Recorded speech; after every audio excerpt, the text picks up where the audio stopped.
my name is Felicia Wright, and I'm the founder of Project Confetti Kids, and I want us to talk about what to do when your kid is feeling really stressed out, just they are crying or screaming, or however your child decides to cope, how they respond, and what you can do about it. So my little, the way she responds to certain things is she cries and cries and cries and cries, and I go into mommy fix it mode, and I call it that because I'm like, okay, what do you need from me? What can I do? Da da da da da da. And I go through the whole rigmarole of, okay, well, do you want this? No. Okay, do you want this? What's the matter? You want to talk about it? Da da da da.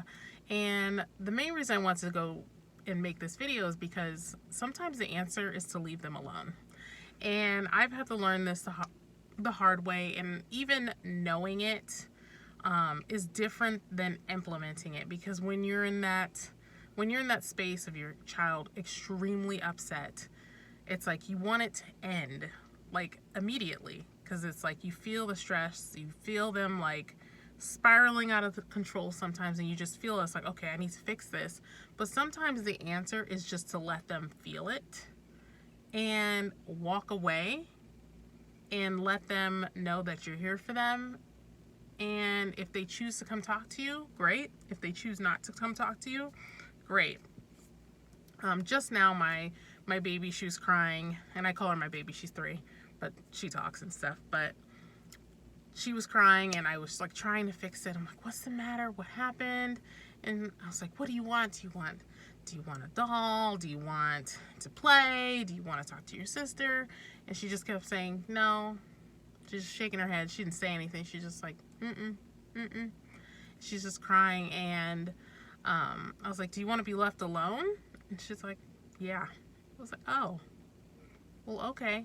So I left her alone, and she got better faster. Like, she pulled herself out of it faster. And if it had taken a long time, that's fine. But I say all this to say that sometimes we're not the ones that should be fixing it for them. Maybe they just need to fix it for themselves, or they just need space, and they just have to process their feelings, and we just take a hands-off approach. Because after all that long song and dance I did, at the end of the day, she wants to be left alone, and she's fine now. It's like, oh. But meanwhile, I was like feeling the anxiety of her crying and trying to fix it, and me trying to figure out what to do with it. But she just wanted to be left alone, and it reminds me that as an adult, sometimes I just want to be left alone, and I forget that for my kids.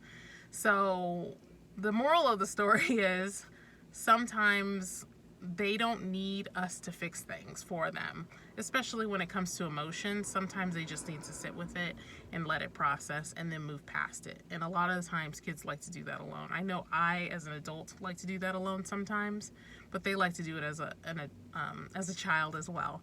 So if you find yourself spiraling with your kid, if they're upset, however they deal with it, mine's a crier, at least at this stage. Maybe they cry, yell, or whatever they do. Maybe we should just give them some space to process it and deal with it. So that's all I had to say today. It was just a good learning experience and a really good reminder for me that I don't have to fix everything. So I hope that was helpful. How do you help your kid cope with those big emotions and when they're really, really upset? Let me know in the comments, and I will see you tomorrow.